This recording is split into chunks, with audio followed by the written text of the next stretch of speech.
welcome BioCharisma family. We are back with Tracy Twyman. How are you today, Tracy? I'm doing just great. Thank you for having me back. I appreciate it. Yes, and I believe this is my first video Skype interview, so this will be a lot of fun. Cool. Yeah. Thank you very much. I'm trying out my new webcam, trying to put some more content on my YouTube channel. So I thought it'd be nice to record this, and I appreciate you cooperating with Yeah, that. it's really great to put a face with a name or a face with a voice. So your information is so profound, at least to me, that to actually be able to see you. There's only like 3 or 4 pictures of you online that I could find, so it's really nice to see you face to face. Thank you. Well, likewise. Yes. Uh, so Wonder, yeah. Wonderful. So where we left off last time was a very light conversation about the black sun and what that might be, and how, in your encounters with Cain, he had told you that he was the black sun, and how that kind of we led into that conversation was we were discussing about the hellish like entities that you had actually interacted with were where you would actually consider hell, or they told you that they were in hell. We talked about how they were sort of sociopathic, if not psychopathic, liars, or That's true. sociopathic liars, and what they were trying to, and what they would tell you, and what would come true, and what wouldn't come true. And then you also discussed how everybody that had, not everybody, not like there's been so many people, but the few people that had the courage to explore the notion of Baphomet, the entity of Baphomet, their lives kind of turned, Right. turned upside down, as they gave their attention to these higher demonic entities. So, I would just like to go a little bit more in depth with how you got yourself out of the quagmire, or if you see yourself getting out of the I guess you would say the shadow of these shadow-like entities. I don't know if I'm out of it or if any of us are really out of it. Which reminds me, I guess, of that line from Faustus where Mephistopheles says, "This is hell, nor am I out of it." He's saying, in a way, the world is hell. And that also brings to mind something that actually I observed on a YouTube video I watched today, just a couple hours before this interview. Okay, have you heard about this thing? You know about the Mandela effect, right? Yes, yes, I do. Okay, and so this video is about people observing changes they think in the Bible. And so one of them was, the Lord's Prayer has changed, they think, from on heaven and on earth to in heaven and in earth, or Right. something to that effect. And this person was just complaining and just kept saying, well, in implies you're in an enclosure, and that just doesn't make any sense. I don't know. I'm sure you could probably use your own imagination and interpret that all sorts of different ways too. But I think that we are all sort of surrounded by demonic influence all the time. Hmm. I'm not sure there's anything you could really do to get rid of it, or I think we're all used to it. And not only that, but in a way, I think they're probably responsible for a lot of things. I mean, there's a lot of traditions. Say, for instance, in Islam, part of the tradition is that poetry really comes from the jinn. And there's even basically the idea there's good jinn and bad jinn and neutral jinn, and Hmm. they are just basically a race of beings, and some of them are pernicious, but uh, at the very least, a lot of them are involved in inspiring human beings with the works of art and things that they write and things that they do. So, I don't think that I'm devoid of demonic influence for sure, and I probably have maybe more than most, considering the things I've been involved in before. So, it's not even anything I'm necessarily striving for, except, of course, I mean, I don't want to go to hell or anything like that, but I mean, I guess I kind of accept it that, they're around there. So here's a good question for you, because I have friends that do a lot of shamanic journeying, and they Oh, do. right. I have a friend she's one of the world's top renowned psychics, Mm-hmm. and because she's come across so much, demonic, I guess you'd say, intrusion into people's lives, she asked for protection from guardian angels. Mm-hmm. And like she'll call in, uh, who's the big one? art the Michael. I think it's Michael, the Archangel Michael. Like Sure, yeah. he's like the big dog of defending. Like if there's any like demonic thing going on, like that's the guy that you call on. I've never called on anybody in that regard. When you've looked into you've contacted these beings that are supposedly in hell, and not with the intention necessarily to speak to them, initially, but it led to that. Have you ever gone the other way and tried to contact entities that were in heaven, or beings that were more from the angelic realm, beings that were more, for lack of the better term, of the light, like those things that would exalt your spirit? I would say probably the closest thing we got to that was we tried to contact Jesus at one point, and I think we got some kind of answer, but it was kind of not a very useful conversation. It didn't go very far. He didn't seem to like us and wasn't very cooperative. He said a bunch of cryptic things, and I'm not sure if it was him or not, but we got a response from asking for that. Right. And then I don't know. After that, I just felt, I guess, kind of odd about doing that. So I didn't really pursue it that much during the core years when I was working on the Ouija board with my friends. Right. Since then, the idea has come up quite a lot. I haven't really followed through on it necessarily. To my knowledge, I'm thinking, but I'm open to trying that with the Ouija board. And then there's the other idea that there's probably other ways of contacting them too. I just like the Ouija board because it's kind of straightforward. It's just words. You're spelling out words. So if there's nothing inherently demonic about that, which it seems to me logically there shouldn't be, it's like, it's not. I think like in the Bible, there's ambiguity about whether or not it's okay to use divination tactics. Right. There's certain things that seem to be kind of prohibited, and yet at the same time, they're using the Ark of the Covenant, for instance, and the Aaron's breastplate as divination objects. Right. So when you think about this, it's kind of the same thing. It's just a communication device. But I'll admit, our Ouija board, which was inspired, its design was inspired actually by Baphomet. We think, my husband at the time, Brian, sort of woke up in the morning and was kind of inspired by he doesn't know what to design this thing. And I think it looks very peculiar, kind of, sinister in a way, but I can't put my finger on why. It's just symbols. But so I don't know. I can see why. It just seems like it might be kind of improper to contact certain entities on that board. I don't know. I'm thinking about it. I can't decide which way I'm going to go with it. But the thing is, I am going to be doing more divination on the board. I think I started trying to organize this with some people.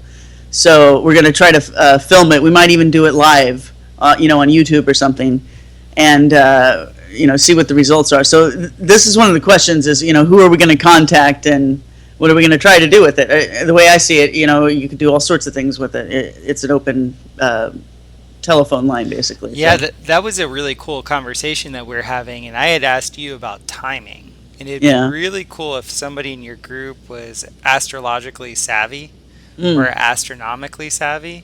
that's a good idea, yeah. In the capacity to where, like, okay, we're lined up with the dog star, there's a conjunction with, let's say, Sirius. Whatever mythological being was, associated with Sirius, then maybe there might be a greater chance to have a really strong signal. You're right. That'd be just a wonderful experiment to run. That's where my mind goes. Okay. As an amateur astronomer and astrologer, it's like, wow, that'd be really cool to see if there was a correlation with that. Well, what's interesting is I think the majority of people who use the Ouija board, they probably try to contact dead people, and probably it's mostly like girls at slumber parties, and they, who knows what they try to contact, ghosts or Right. the ghost of whatever might have died in their house is a common one, I think. So I think that the kind of programs we're planning on doing here are really different than anything that's been done before. I think last year there was a guy on TV, and I haven't seen any of it, unfortunately, but I heard there was a guy on one of the mainstream channels that did a show about Ouija boards. But again, I think he was going into people's houses and talking to ghosts. So I don't think there's very many people using it like we are. We're kind of like the Oracle at Delphi, and we're delving into the mysteries of the universe, talking to the ancient gods and demons and who knows what else. They like we'll probably do all sorts of different things, but one of the things I think we're definitely going to use it for is the same kind of deep research really that I've done in the past. So that's really cool, because this brings up all my questions when it comes into the dimensionality of experience. yeah. So you, like you said, you'd been in contact with hellish beings, even the head honcho down there, Satan per se. And Right. then you've been in contact with people. Were the other people, or like the ghosts that you were contacting, were they more in purgatory, or were they in like a heaven-like state, or were they in some other dimension that's not necessarily spoken about? That's a good question. I'm not really sure because I guess we didn't ask. We didn't talk to that many just dead human people. We talked to John Cocteau, was one of the first ones. Who's John And Cocteau? You've brought him up before. Oh, he was like a French artist from the early 20th century. One of the more popular ones. Kind of surreal, but he wasn't part of the surrealists. It's just odd symbolism. He was also a filmmaker and a poet, and his work sort of connects with the research we were doing, having to do with the Holy Grail and this secret society supposedly called the Priory of Zion. Mm-hmm. So the rumor was that he was one of the grand masters of this, and people have written books interpreting his work as revealing the secrets of the Priory of Zion, the secrets of the Grail, and the secrets of this one town in southern France that we were researching at the time. Mm-hmm. So that's how the whole thing started on the Ouija board. We were talking to that guy to try to get information about one of his paintings.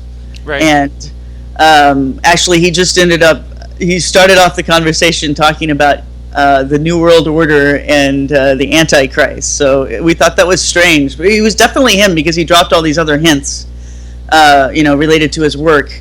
But what I would say is that the signal was very weak. Like he had a hard time communicating. He didn't speak in English very well. Right. And he wanted us to just go ahead and talk to someone else right away about the questions we were asking. So he's the one that referred us to Cain, and that's when the conversation really got started. But yeah, anyway, go ahead. Can I ask you a secondary question with this? Because this is something with my study of Egypt and just burial rituals overall. Do you believe in the notion of the Ka? Like if somebody is buried a very specific way, their resonant pattern would be stronger? Like, or another way of saying it is like if you mummify somebody, or if you put somebody in a mausoleum and you have, let's say a obelisk above them or a pyramid above them, would that be able to amplify their source, their continuity into other dimensions? Do you have any idea about that? All I can say is I hope not, because I have a private mausoleum here of dead humans and pets, and I have just ashes inside of boxes and vases. So I'm hoping that it doesn't really matter, it doesn't affect what happens to their eternal soul. But I'm sure that people thought that in the past, and I'm sure they had a reason for thinking that. I think that there's definitely some kind of connection between this world and other dimensions, which seems to be why rituals have some sort of effect, is that you're doing some kind of representation of things here, and it has some kind of effect in the other world.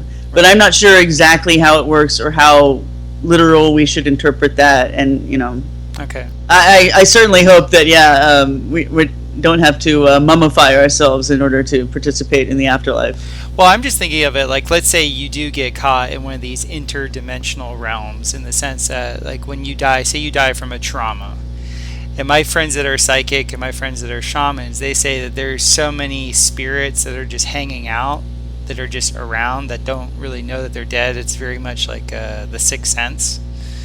There's just so much of that going on right now that they a lot of times have to take very long extended breaks. And these are sane Mhm. people. These are not people that aren't functioning individuals. These are people that are like have jobs, do very well for themselves, and they're like, whoa, when I'm in that realm, like, it's amazing. Once there's the recognition that there is a portal open, it's just like a backlog of people.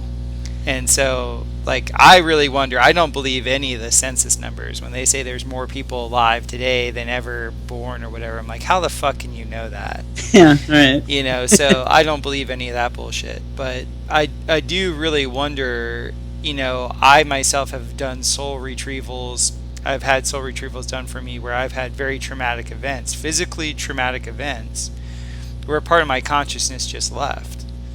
And the whole idea was, like, when I came back, like, the part of the soul retrieval is they bring that part of you that left when you were traumatized back to you. And it's literally the age that you were when it left. Hmm. So, like, I got in a street fight when I was 16, and I got hit in the back of the head with a steel bar, and I had a concussion, really bad concussion. And I lost consciousness for about 20 minutes. Hmm. And I wasn't the same person after that. And I had a soul retrieval for that, and it was amazing. I felt like my 16-year-old self come back into me, that part of me that wasn't there. Yeah. And I've done that for a few other things. I know lots of other people that have had that done. So I wonder where, like, the way the shaman explained it was, the shaman said, well, in the underworld, whenever your consciousness can't face something, it gets locked into the underworld. Mm. And so it will stay there, because in that underworld, things are simultaneous in the underworld. What happened 24 years ago is happening now. Okay. So I mean, that made a lot of sense to me from an interdimensional perspective, especially with some of the drugs that I've taken, especially things like 5-MeO DMT, where it was just like the time realm is nothing but the choice realm. You take choice away, there is no time. Everything's now. And that's why it's so fucking intense, because everything is happening now. But when everything slows down, it's slowing down for us to have the capacity to choose things. Okay. So it's just I'm just really wondering, like, in your explorations, what you've seen from your perspective, with where you think. I'm still wondering where these souls are, like where these entities are hanging out. Well, they definitely had some stuff to say about time, and they just snuck it in there. I really didn't even ask for it, but Do tell. well, one of these things I put on the book jacket, actually, on the back. I had this quote from one of the seances we did with Baphomet, and he was talking about the Antichrist and the end of the world, things like that. So, well, I don't have a copy of it, unfortunately, in the room right now. I'm trying to recall what it was, but basically, we were asking about the Garden of Eden. That's it. So we were asking about the Garden of Eden. It turned into talking about the Antichrist and the end of the world. That was what was peculiar. And just so I'm in alignment with you, the Garden of Eden and Mount Meru have a very similar resonance, right? Like they have a similar significance. I would say so. Yeah, Eden seems to be, a cave or a part of a, the world mountain, which they called Cardo in some of the texts, like the Book of the Cave of Treasures, where they describe where Eden is and where all these other places are in the Bible, and that it's really in relation to this mountain that's kind of in the center of the world, and the tallest one in the world. It was the mountain that Noah's Ark washed up on, and things like that. Wow. But anyways, so yeah, it seems to be connected. But what I recall in this conversation was we were asking Baphomet about some stuff in the Garden of Eden having to do with Seth and Cain, and something he said made us, it seemed like he had changed the verb tense usage, in his sentence. And so we were confused, and asking if he was talking about something that happened in the past or something that was going to happen in the future. And he said that it was going to happen now. Now is really soon. I guess I can't remember everything it said on the back of the jacket, but basically he was indicating that the stuff in the Garden of Eden and the stuff happening at the end of the world are connected in time. That they're not separated events. That to them it's all happening at the same time, which is kind of similar to what you were describing. Mm-hmm. So anyway, that's I guess the answer to that question. That's really amazing to me because everything was theoretical to me when it came to time and listening about time. Like all the journeying that I've done with the way I journey, it's very obvious that time can be very malleable. Mm-hmm. But at the same time, I was like, a soul, what I've experienced as soul, my own soul and other people's souls, it's a continuity. And for there to be a continuity, there has to be an arc, there has to be a line.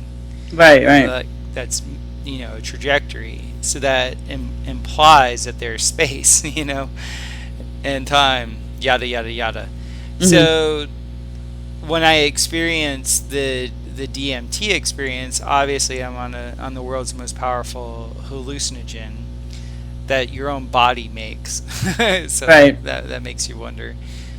But at a dosage of 14 micrograms, which I guess is a moderate dose, I thought I was brought to the death experience.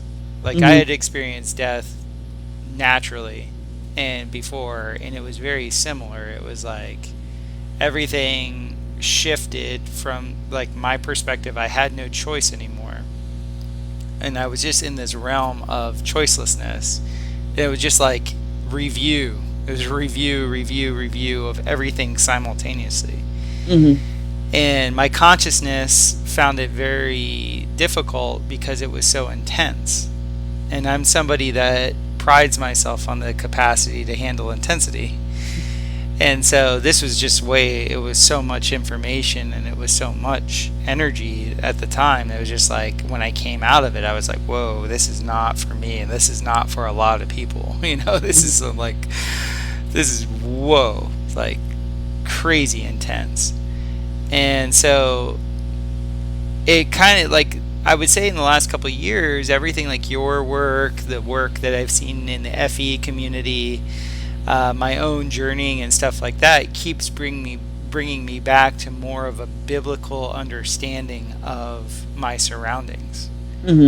And when you talk about things like the Ark of the Covenant and you talk about Garden of Eden and things like that, do you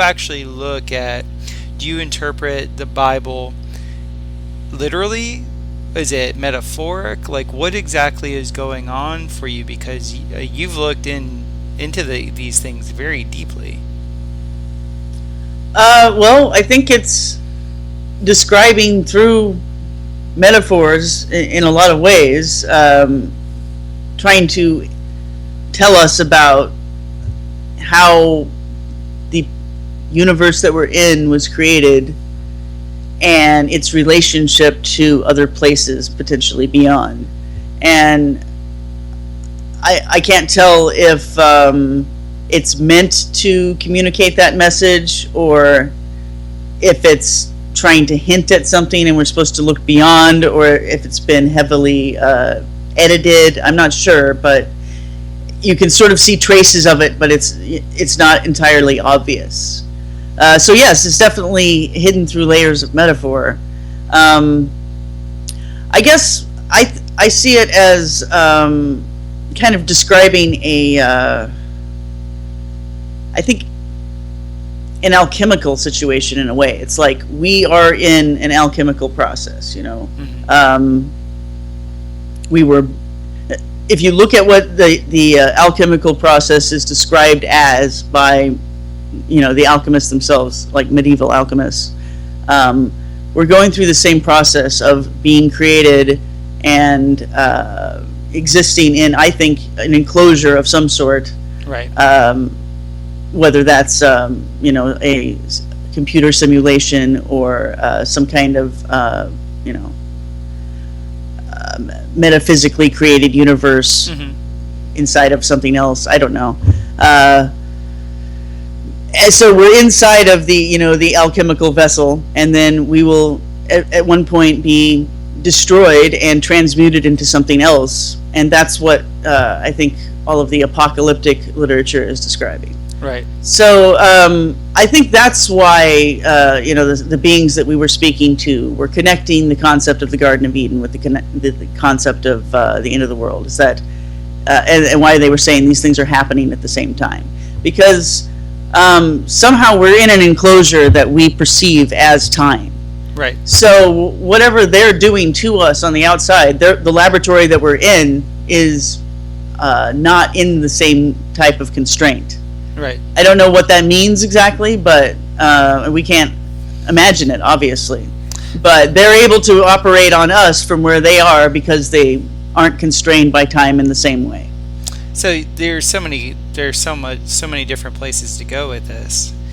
Well, it could just be just one thing. It could just be, if it is a computer simulation, really, when you're programming, obviously you can program the beginning or end whenever you want to. You could alter them all constantly. So it could just be that, not that they don't have time in their own dimension, but just that they have control of our time and the way we perceive it. Sorry to interrupt, but go ahead. No, that makes complete sense, because I've been looking at simulation theory for quite a while. I read a book on simulation theory years ago, and at first it really confused me. I was really deep into my sadhana, into my spiritual practice at the time. That was more on the Vedanta Advaita, like the path of non-duality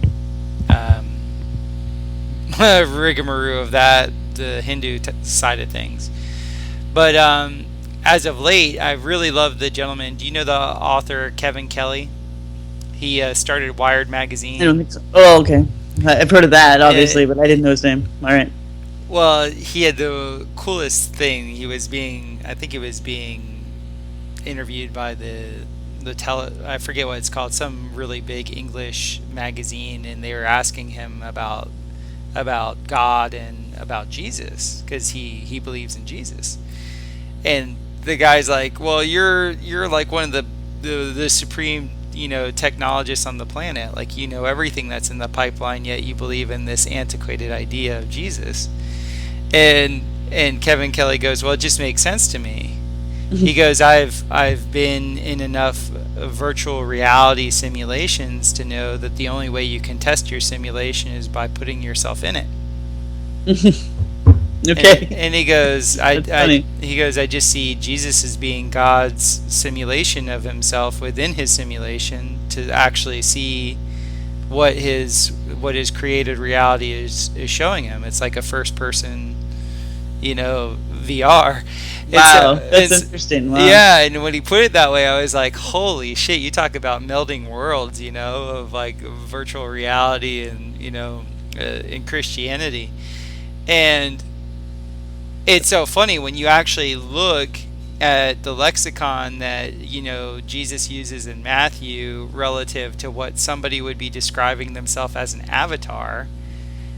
It would be very, very similar.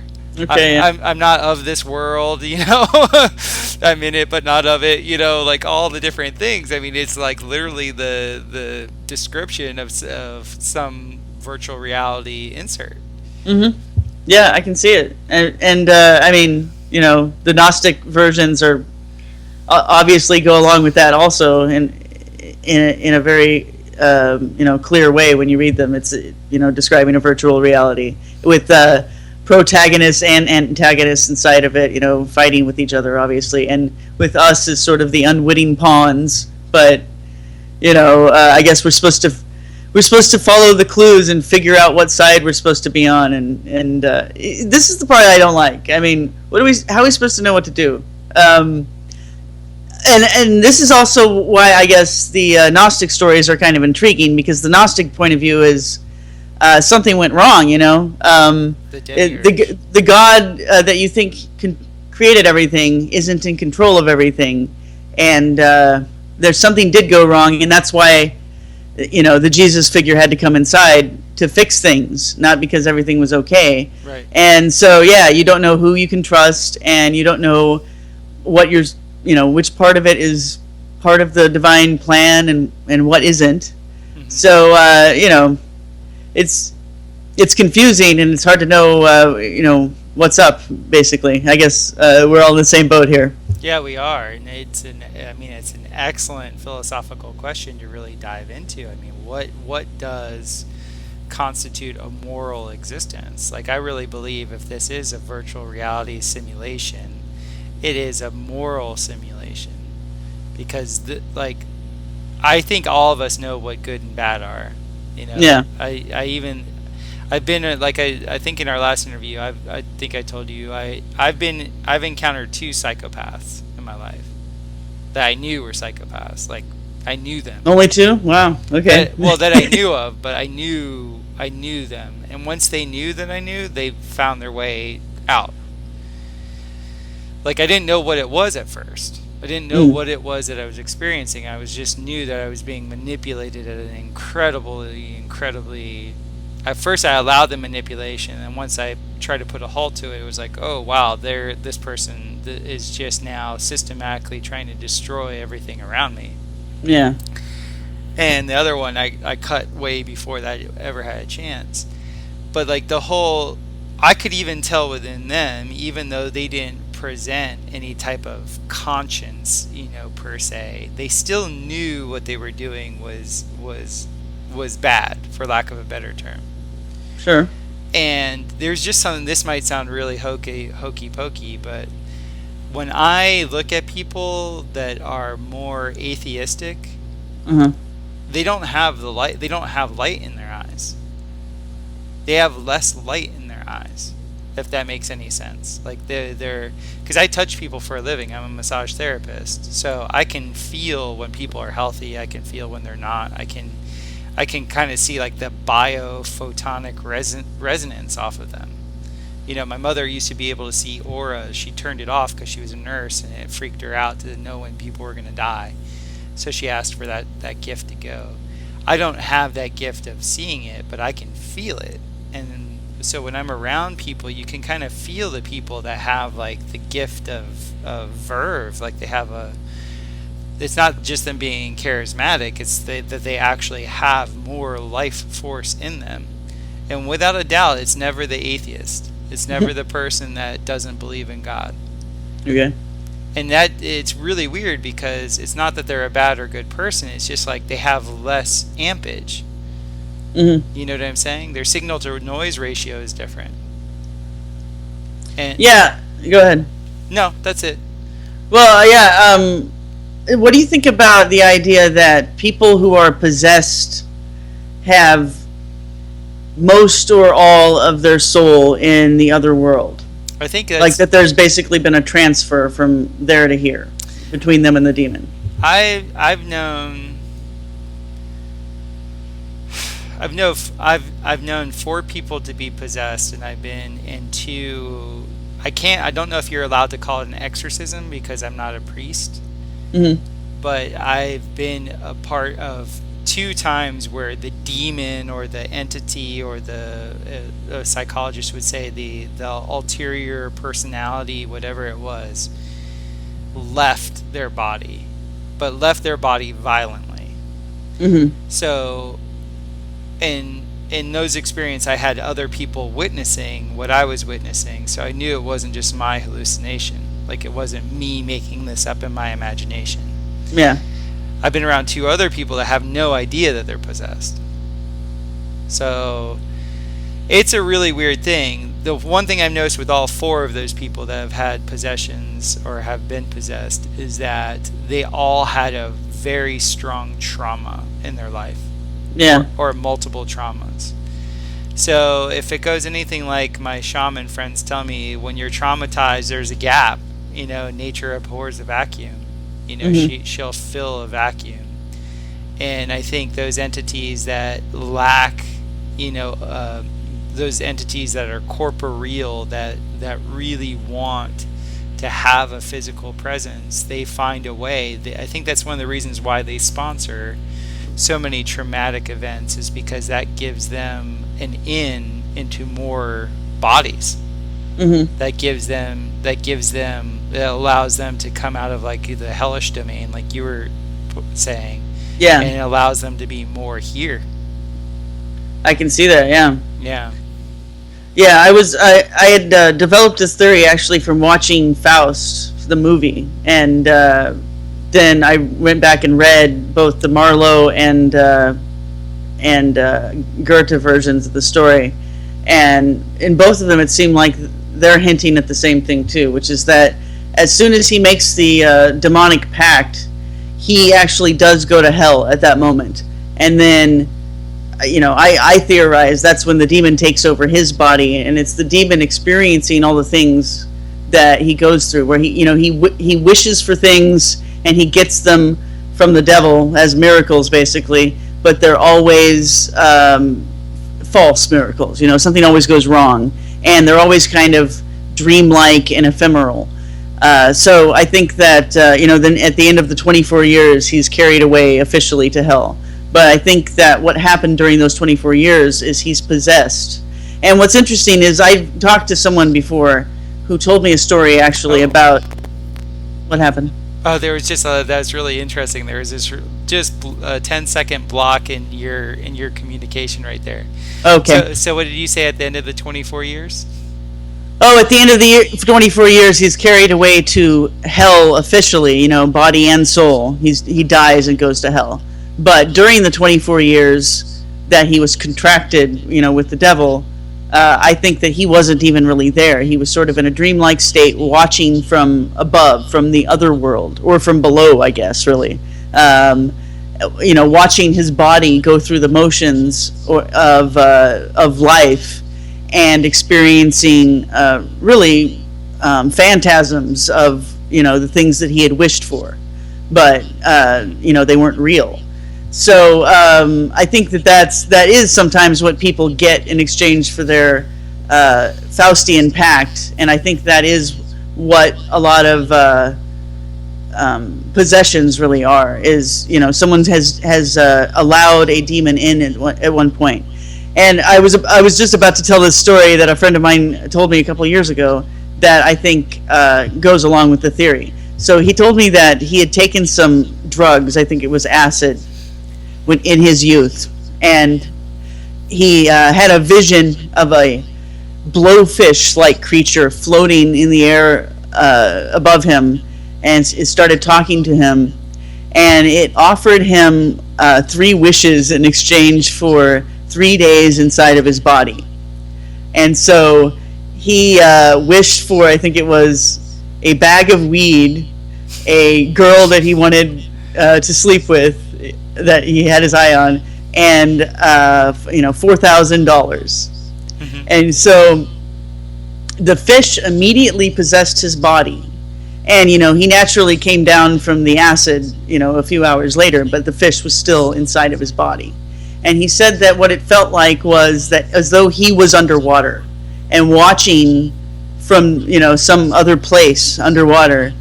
He watched his body go through the motions through the next 3 days of being alive, and he did things that resulted in getting $3,000, getting the drugs he wanted, and getting the girl that he wanted. And he said that he came back into his own body just as about 3 days had gone by, and he was about to sleep with the girl that he wanted. And he just snapped out of it and realized, wow, it really happened. It wasn't a dream. Right. And he told me the story not knowing anything about my theory.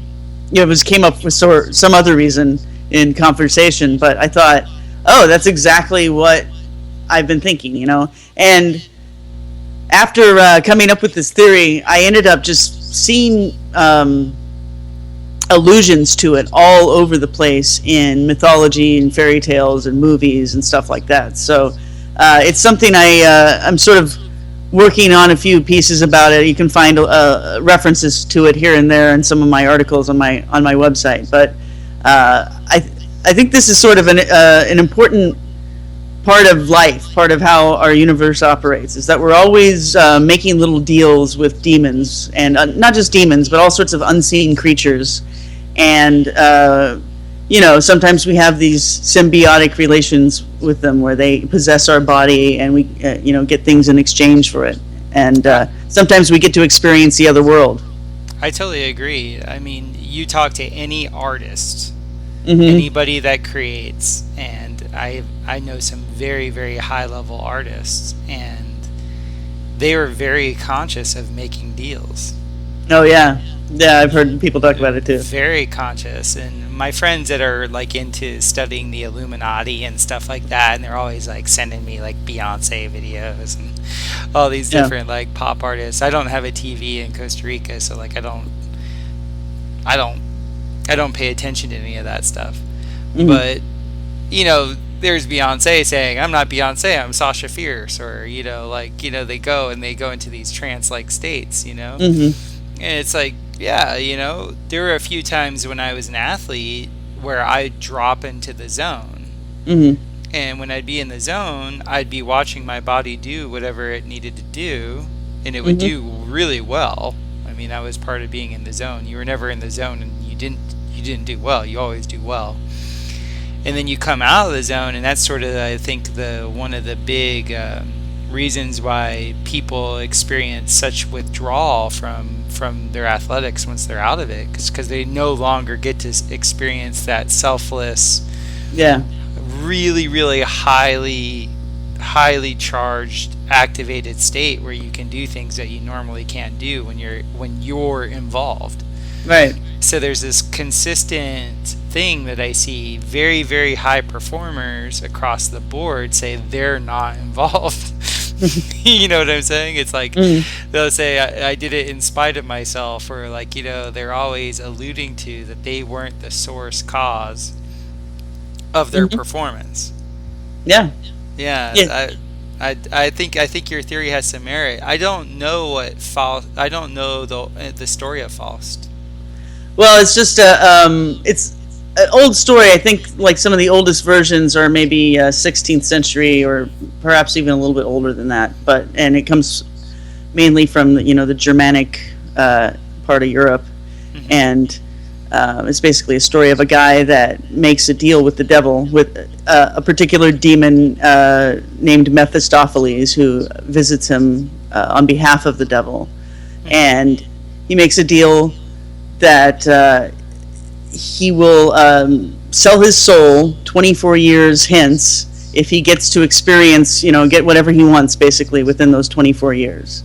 And what's mainly motivating him is a desire for knowledge, because he's one of the more renowned, intellectuals in his time. He's a teacher and a doctor and expert on all sorts of things, and everyone looks up to him, but he's really bored with the whole thing. He can't seem to find any meaning to the philosophy he's studying, or the scriptures either. It's like it doesn't mean anything to it. It doesn't get down to the basic answers that he wants. So he invokes the devil to try to get the answers that he wants. And it's funny, one of the first things that happens is he sort of has a Socratic dialogue with this Mephistopheles after they've made the deal. He's like, he has this Mephistopheles now as his personal slave for the next 24 years.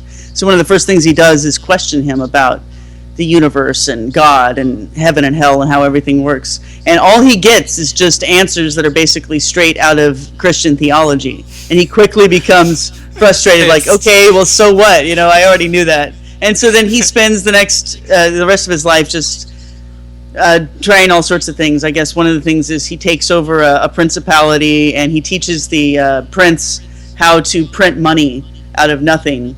And that's how he becomes popular. And one of the things so it's alchemy. It's economic alchemy. The devil teaches him how to do it, and then he uses it to get power.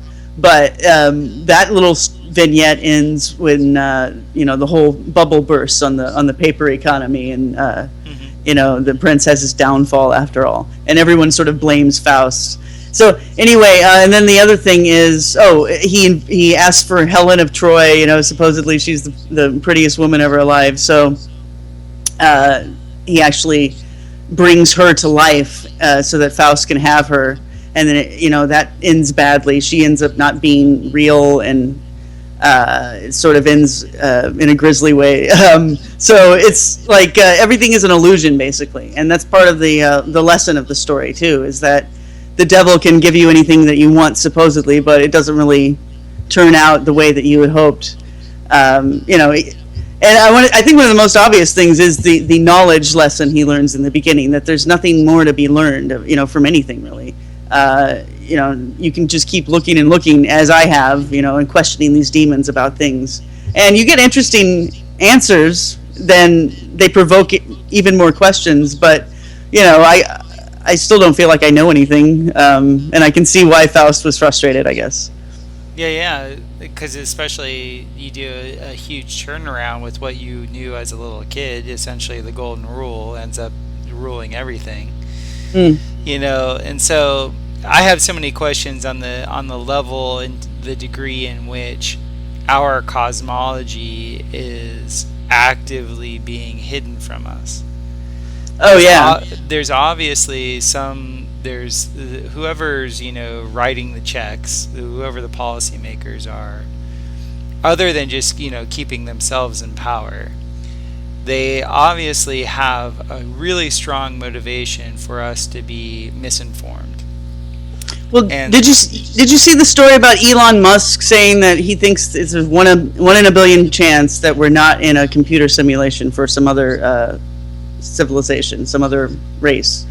I think Elon Musk is a total fraud. Well, what do you? Because so like this is the guy who is involved in space exploration, but he thinks that it's all fake. So just go ahead. Yeah. What do you? I mean, isn't that weird that well, those two things exist in the same person? No, it goes hand in hand with who he is and what he's out there. He's a figurehead. He's like the nouveau riche version of Einstein. Okay. So like they want to talk about Tesla cars and electric cars, and they want to talk about these batteries, and they want to talk about SpaceX.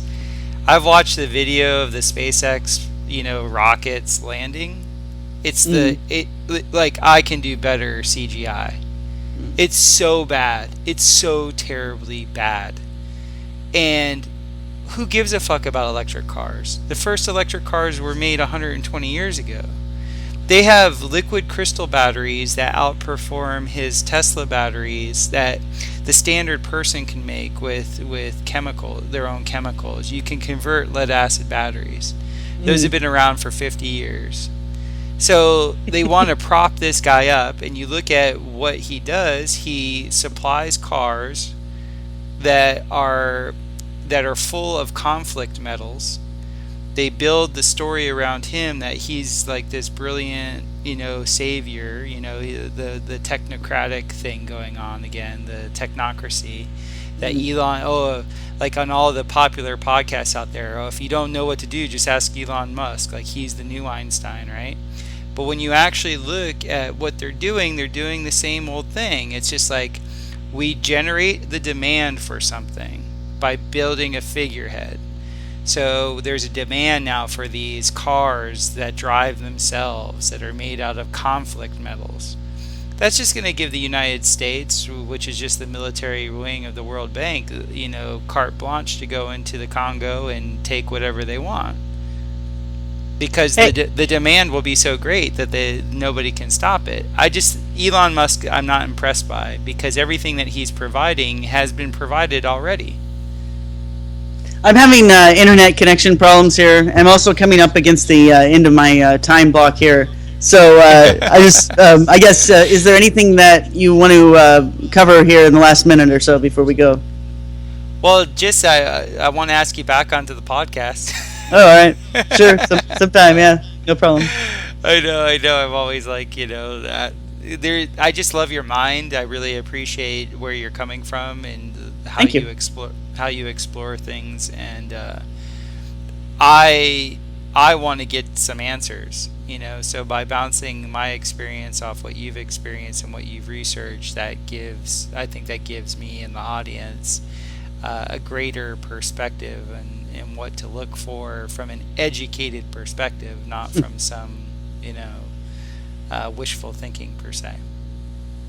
All right. Well, yeah, I'll definitely. I'm sure we'll talk again. And thanks for participating in this experiment of mine. And um, anyway, I guess we'll talk again later.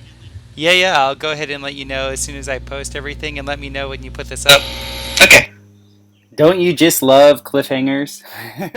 Tracy Twyman takes her research to a whole new level, and her website is overflowing with videos and audio on a wide range of topics. And she's got a great sense of humor, even when talking about the darkest of subjects. I start the interview by asking her where all this high strangeness began. Oh, I don't know. I mean, I just had a curiosity, especially about I don't know weird things. H.P. Lovecraft had an influence on me early on, and philosophy and learning the history of Western civilization, Mm-hmm. and learned about Freemasonic conspiracy theories when I was a teenager from just someone I met on the bus. So I don't know. Just I realized there was a bunch of things that were very interesting and true, but not a lot of people were talking about, and that people are fascinated by history and current events, but they're not getting the full story. And at least back then, especially, things were quite a bit different. You had to have read a book about these subjects or run into somebody who had in order to even have heard about it. So exactly, it wasn't a kind of sarcastic meme like it is now about, jokes about the Illuminati and stuff that nobody would have understood in the mid 90s. Exactly. All you had to turn to is either the metaphysics section of a library or a New Age bookstore or something. Exactly. There wasn't very many places to turn for that kind of stuff. So yeah, I started out doing a magazine that was just what we called a zine back then. Yeah. And I think I was 18 when I started it. It was, I was cutting out words and phrases and articles from books, excerpts and things, and collaging them together on pages. Cool. And I Xeroxed it and folded it and stapled it and, distributed it. And then eventually, a few years later, like I did that type of publication and distributed it for free once. And then a couple years later, I ended up putting out a more formal magazine that with the same title, which was Dagobert's Revenge. That had lengthy articles and was a bit more serious, and it was distributed by Tower Records, and it was in cool. It was in a bunch of stores here and there throughout the United States. Nice. Probably 35 of the states at least. Cool. Did you get a following? Oh yeah, for years, and it was hard to manage the finances. It was one of those things where, if we'd gotten the right funding at the right time, we really could have made it work, and we didn't. So, there was one sad issue where we sold out and we had people begging us to print some more, and we couldn't. Like, the people that were saying that, we could have put their money together, but still not have been able to afford a press run, because we weren't doing print on demand back then. Yeah. But at the same time, we figured like, oh, well, if we could afford it, then probably lots more people would have bought them. But I don't know. The whole thing got very frustrating at that point. It was like, oh, I've got all these fans, but I can't satisfy them. Yeah, exactly. And I'm sorry, go ahead. No, it's all right. So anyway, I went at that point. I got frustrated with doing that type of material. So I switched to writing books and did that for a long time afterwards. So cool. Yeah, I started off doing the zine thing too. It's good to have a friend or a friend of a friend that works at Kinko's when you're doing those things. I did actually, not in the beginning, but later on in the career of Dagobert's Revenge, I had a boyfriend who worked at Kinko's, and oh, cool. He helped me out. Yeah, definitely going. It's great if you're in a city where there's a 24-hour Kinko's, and then you can go in at like 2 o'clock in the morning and do your thing. Oh yeah, that's the only time to do it. Yeah. Yeah, exactly. Even we were like hogging the computers back then because I didn't even have my own computer. I had to, and you had to pay by the minute. So Yeah, exactly. And you use their glue sticks and their scissors and all that stuff. Yeah, definitely. I still have a ruler that I stole from Kinko's back then. It says Kinko's right on it. Like an ancient artifact. That's right, because it's FedEx now, and not a lot of that same stuff goes on over there anymore. Exactly. So was the zine about the same sort of like conspiracies and alternate histories and stuff like that? Yeah, it was all secret societies. It was kind of inspired by just reading Holy Blood, Holy Grail and Messianic Legacy. And so it was supposed to be published by the Priory of Zion or something. We didn't even say that. We had like alternate names for the group that it was published by, but that was the implication, was that it was published by them. And nice. Then eventually we took it way too seriously, and then it became way too serious. Oh, wow. That was part of the whole process too. We magically invoked a real secret society and then real enemies, and people took it way too seriously. But yeah, that seems to happen. Yeah. It seems to happen with a lot of secret society occult groups. Is like egos. I'm not saying that was the case in your situation, but infighting happens, and then the whole thing crumbles, and then it divides, and then there's a war, and just seems so unnecessary. Yeah, I suppose it's unnecessary, but it is part of the general pattern. Exactly. Were you or the circle of your friends? Were you into psychedelics and all of that stuff too, or magic? Well, we were into studying about it. We didn't do a lot of practicing of it, but what was done in that regard, I have written about a little bit. And so there's a book which is out of print right now, but it's called Clock Shavings, and I wrote all about the seances we did back then, talking to Jean Cocteau. We talked to Cain from the Bible. We talked to Baphomet, and we learned all sorts of interesting things that I wouldn't have figured out any other way. Yeah. So, there definitely was some magic going on. Yeah, enough to convince you that there was something to it all. Oh well, yeah, and that I was involved in something that was important to some non-human entities. Sure. They were interested in directing the direction that it went in, but we eventually ended up disconnecting from that. In other words, I no longer have non-human business partners. It was a little too vague and unclear what was expected of everybody, so gave up on that. Yes. Where did your interest is like it's a major theme? Baphomet keeps reappearing. Where did all of that begin?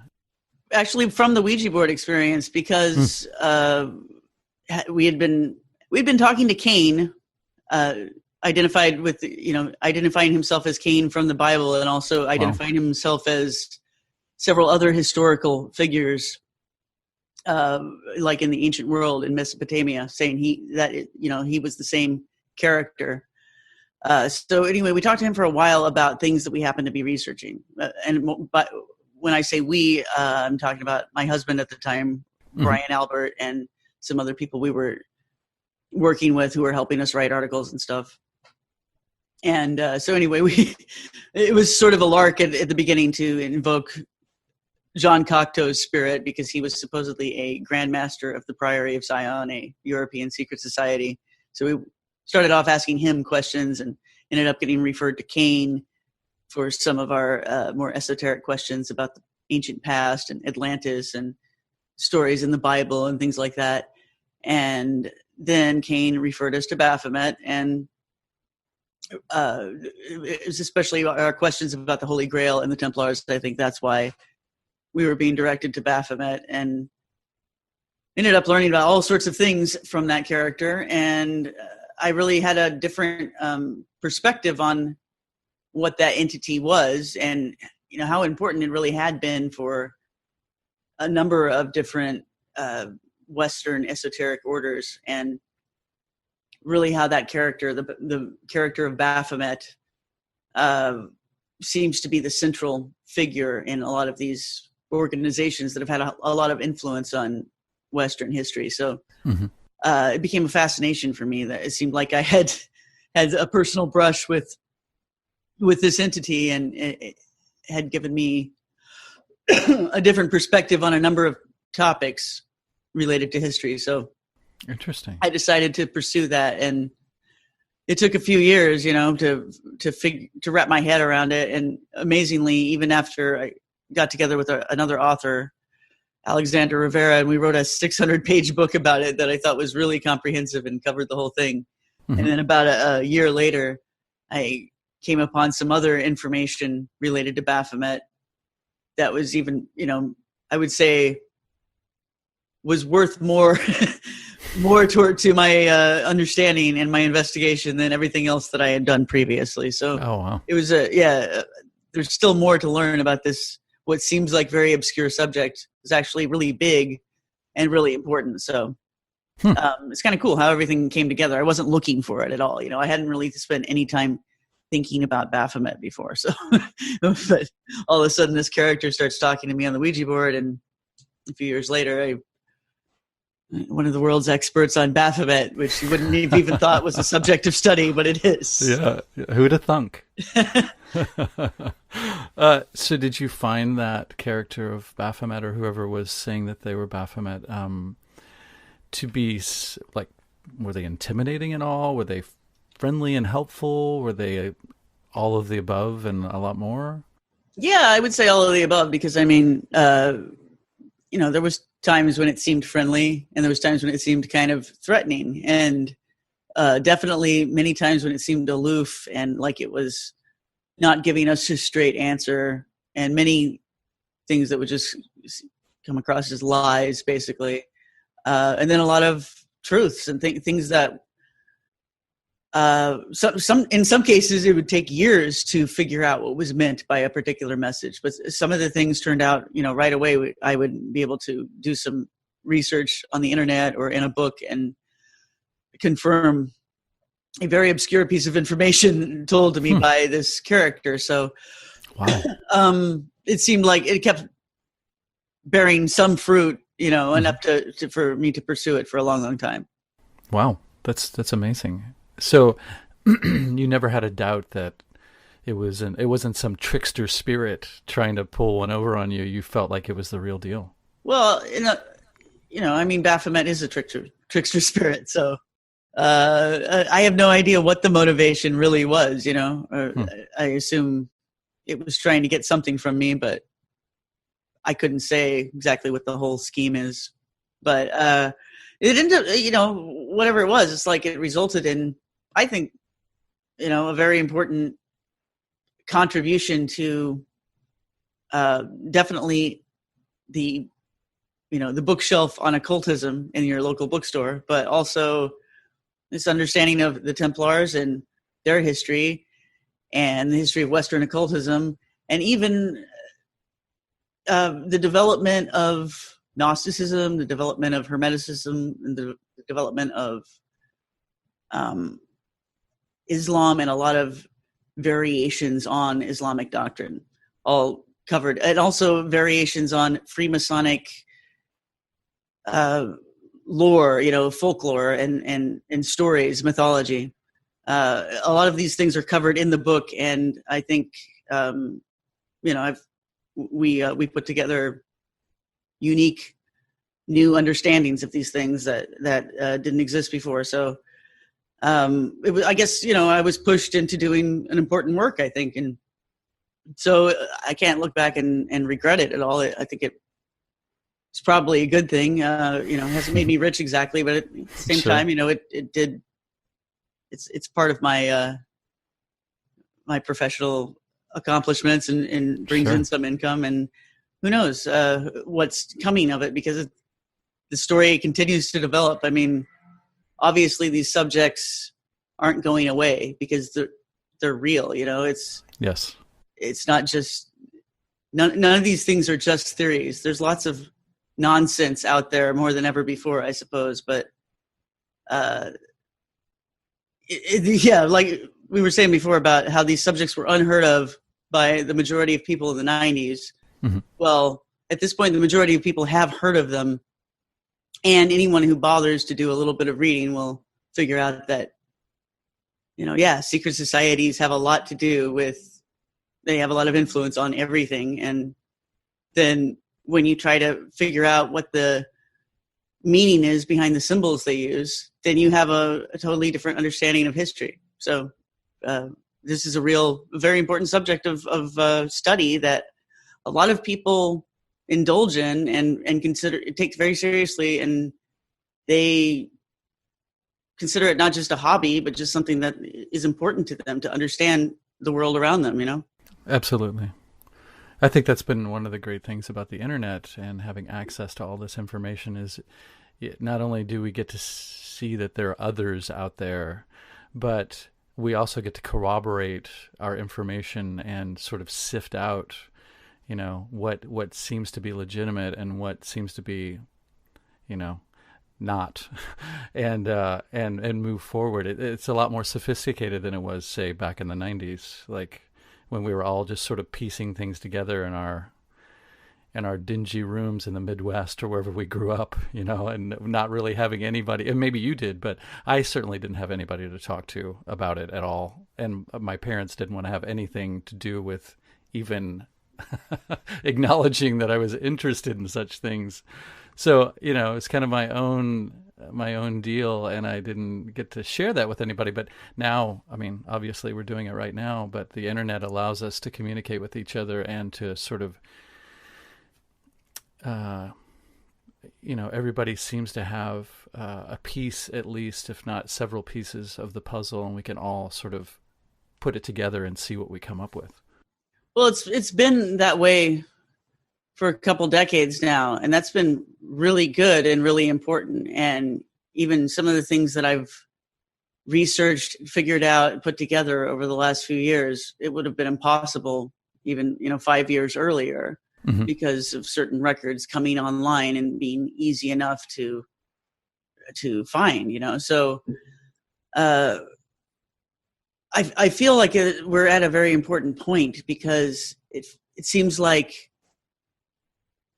there's a lot of effort to stop that from continuing, you know, where, yeah, we had probably a whole generation there, really, you know, 20 years or so of people doing exactly what you're describing, being able to do their own research, trust their own judgment, and compare notes with other people who are doing the same, and hopefully giving each other some respect and listening to each other while they're doing that.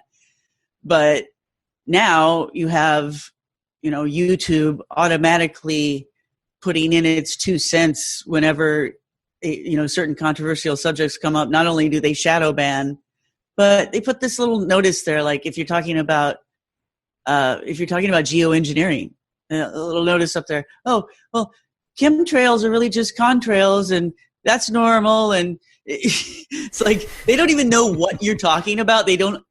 Their little robot doesn't really know what you're talking about, but it thinks that it does, and so it tries to give you some advice, and it's so annoying. It's like, if you remember the Microsoft paperclip that would come and tell you about some advice for writing a letter, and this is a million times worse than that, and it's inescapable. You can't upload a video on the main platform that everyone uses without that being interjected, and plus you know that the propagation of your video is being interfered with, that it's not getting out to the audience, to people that are asking for it. So exactly, we're definitely turning a corner and going in a different direction here, and I think it's really bad.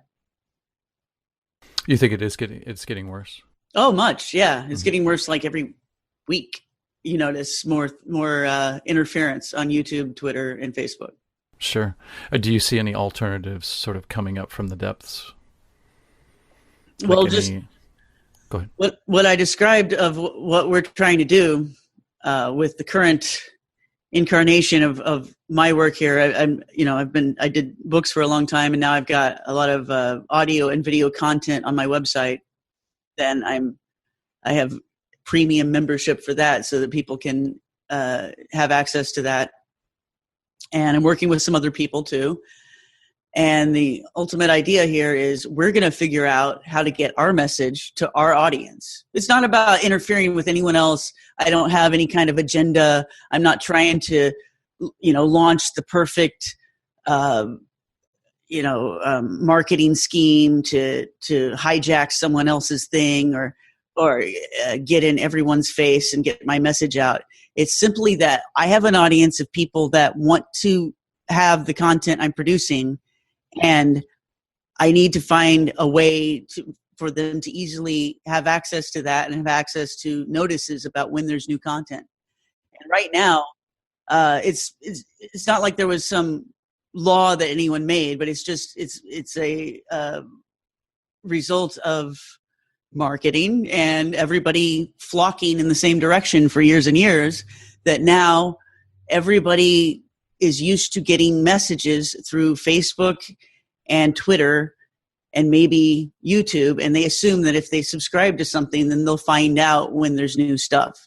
And, it seems at this point that we've got to have, more direct ways of communicating with your audience and go back to, a lot of people don't even have a website now, and you got to have a mailing list. Ideally, maybe what I'm going to try to do is I've been testing several different apps, all of them, all the ones that I've tried that most of them are cheap or free. So maybe I have to spend more bucks, but I have to find one that works, and the simple idea is just it notifies people on their mobile device when we have new content. And amazingly, it's hard to build your own, it's probably not that hard. I'll figure it out eventually. But yeah, it's like most people don't. Most people go through one of these services that is going to be censored, and yes, they may not even realize they're being censored, and they may think that they're a loser and it's not working for them because they suck. And you wouldn't know. There's no way of finding out because there's just a broad list at this point of subjects that are going to be interfered with if you use certain words. And it's impossible to build a marketing plan, because you have no idea whether your message is going to get out or not. And it's just BS. So we're trying to find ways to get back to basics here and build a system that works. Right now, most of my videos that I put out, I will put out a version just on my website, hosted on my website, so that nobody can take that away from me. People can always come there and see it, hopefully. Look, if they really want to deplatform you, they can, but mostly I haven't, because I'm not really doing anything that controversial, and that in itself is a lesson to everybody. Like, I'm not, doing white power or any of that stuff. I'm not talking about Trump. I'm not doing any of the hot and button issues you'd think, talking about Baphomet a little bit, maybe talk about chemtrails or something. It doesn't seem like, I'm not on the big enemy list here, but I'm being interfered with enough. And there are some subjects I've gotten into in the past that did get me like a lot of negative attention. I won't get into that, but it's like, the point is just that this is happening to everybody. And it's not about figuring out the correct terms to use and constantly adjusting your plan in order to go along with the mainstream here. I want to figure out how to get around that. And then I'm hoping, that will be useful to somebody, not just our audience, but also like other people will be inspired by that and do the same thing, because sure. I think that's what we need to be doing here is instead of lamenting how we're not being handed a platform that's open and free, we need to build our own again. You can't complain Absolutely. if you're on someone else's property, and that's what we're doing. Yeah, YouTube, obviously they do have the right to do what they're doing. It's just highly frustrating, and it basically boils down to censorship. But it is, it is their yard that we're playing in. So yeah, I wholeheartedly agree. We need to come up with something ourselves. And that's one of the great things about technology. It should be very possible to do that. It should be, but yeah, it's. I think we've had a period of being lazy here, and so a lot of people. I'm sure younger people probably are used to getting way more prefabricated experiences through their phone and apps that give them everything. Present everything to them. Choose things that its AI system thinks that they will like. Exactly. And it's a way different experience than digging through a record store and finding, the obscure bands that you've heard of. Oh yeah. So, I'm not putting down people. I'm just saying, like, skills are being lost here that maybe we should regain. Absolutely. Yeah, digging through record store racks, that is a lost art. Like that was so wonderful to do. You really felt like a true pioneer when you stumbled across something that nobody had ever heard of and that looked really cool. Yeah, it's hard to find anything that's unique or basically I don't even go shopping in stores anymore because usually when I try it's disappointing because they're not even trying to keep things in stock because they can't compete with the online sellers. So it's a totally different world, that's for sure. It is, for sure. Okay, going back to Baphomet for a second. All roads lead back to... No. In one of your recent works, The Secret of Minnie's Moose, you make a connection from Baphomet to Mickey Mouse. Yes. Please elaborate. Well, it all started because of a variation on the word that is mentioned in the Oxford English Dictionary. So it says that the word Baphomet is really just a misspelling of Muhammad. And then it mentions several variations on that were used in the Templar trials.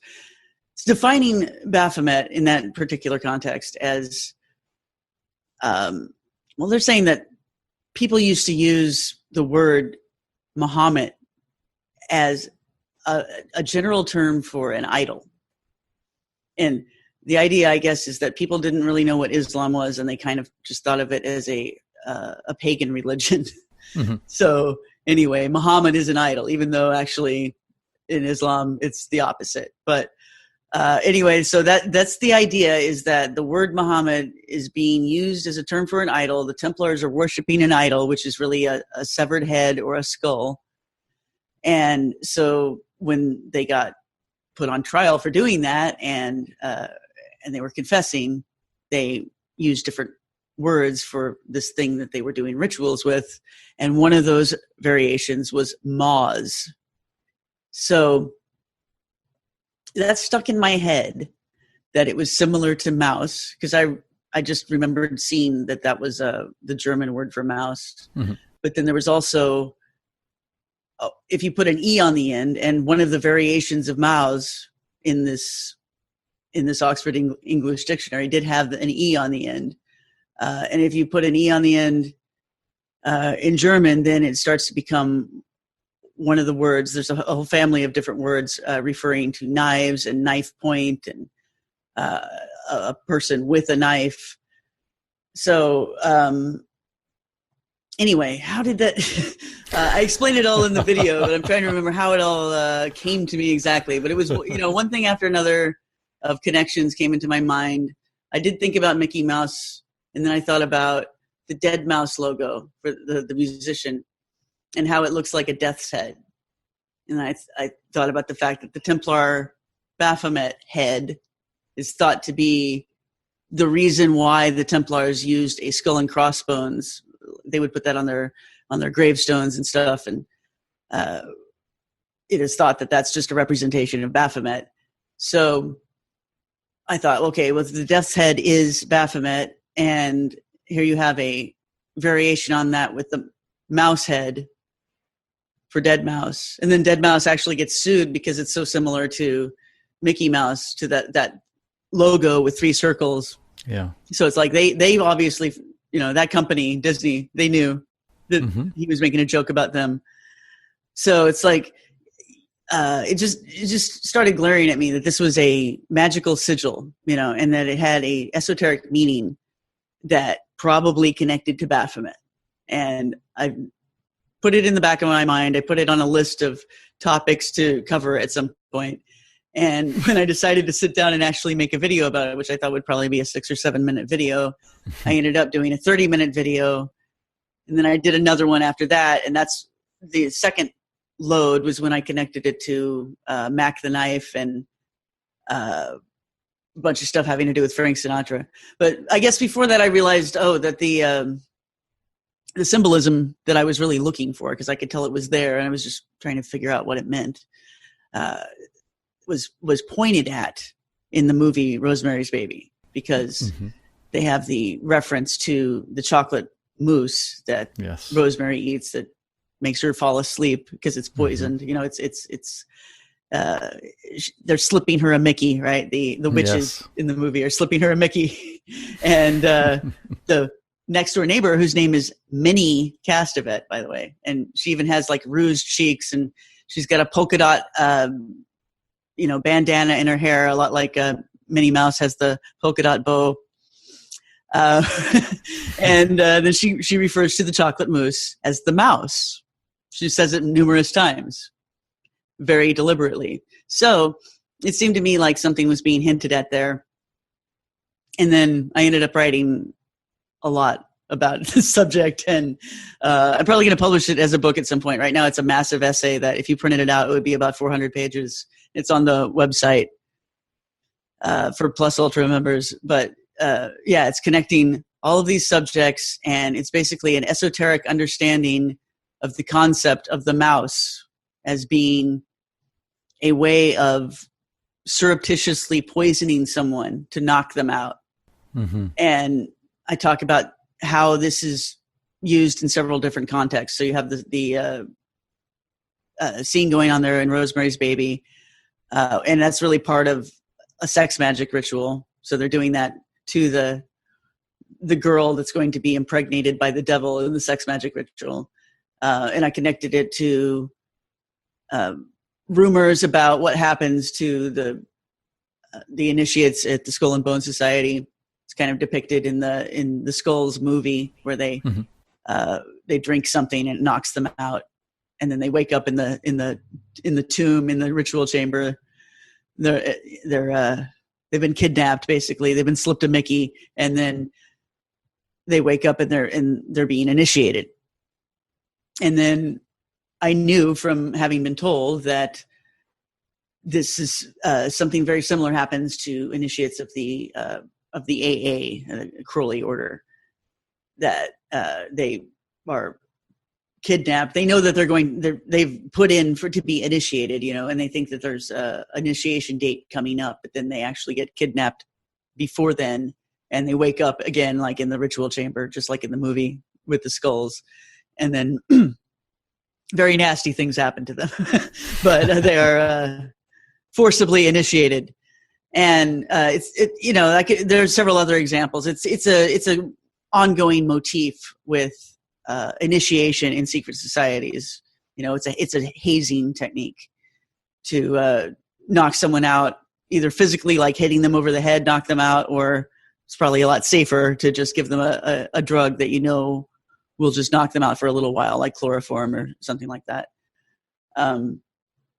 just for an initiation. And then there's darker applications as well, where you knock someone out and you kidnap them, and then really, really horrible things happen to them, that they didn't sign up for. So that happens, of course, in the criminal underworld all the time. And I ended up just writing a massive essay exploring all these different types of related symbolism. And I just called it The Secret of Minnie's Moose, because that's what started it all. And all of those symbols of the mouse and the knife and the drug that's kind of slipped in under the guise of a dessert or something sweet. Those are the symbols that run throughout the whole study called The Secret of Minnie's Moose. But an important part of it is decoding Rosemary's Baby, and really, and also decoding the song Mac the Knife and the movie that it comes from, and the stage play that it comes from, the Threepenny Opera. And it all relates to Saint Nicholas too, and it's very, very deep and elaborate. But the amazing thing I thought was that stuck in all of that was the real interpretation, I think, of Rosemary's Baby, the movie, is that it's an indictment of Frank Sinatra for his involvement with the rape of Marilyn Monroe, which was conducted in a very similar way of slipping her a Mickey and raping her and getting it all on camera to use against her to shut her up because of what she knew about the mafia and the Kennedys. And I think Roman Polanski knew all about that, and he embedded all sorts of clues about it in this movie, and it was kind of his way of antagonizing Frank Sinatra. And I actually think it's quite possible, but that resulted in the Manson murders, and that Frank Sinatra was the one that hired Charles Manson to have that happen. So obviously I'm not, trying to put together a prosecutable case, but I am I am pointing out what I noticed in the context of the research that I did. And really, one could write a whole other book about that, not just the Frank Sinatra angle with the Manson murders, but any number of other crimes that he seems to have been potentially involved in. He was a really big player with the mafia, and with a lot of mafia people who were involved with the CIA. So he's a very interesting character. And didn't he at one time have some sort of affair or something with Mia Farrow? Well, they were married, yeah. Oh, I didn't know that. Okay. They were married, and their marriage broke up during the filming of Rosemary's Baby because Rosemary's Baby was going too long, and Frank Sinatra wanted her to be in his detective movie. And what he really wanted was not for her to be in any movies at all. He was trying to get her to just be a housewife. And, she wasn't really doing that. So he was trying to keep an eye on her, So he just wanted her to be in movies that he was in.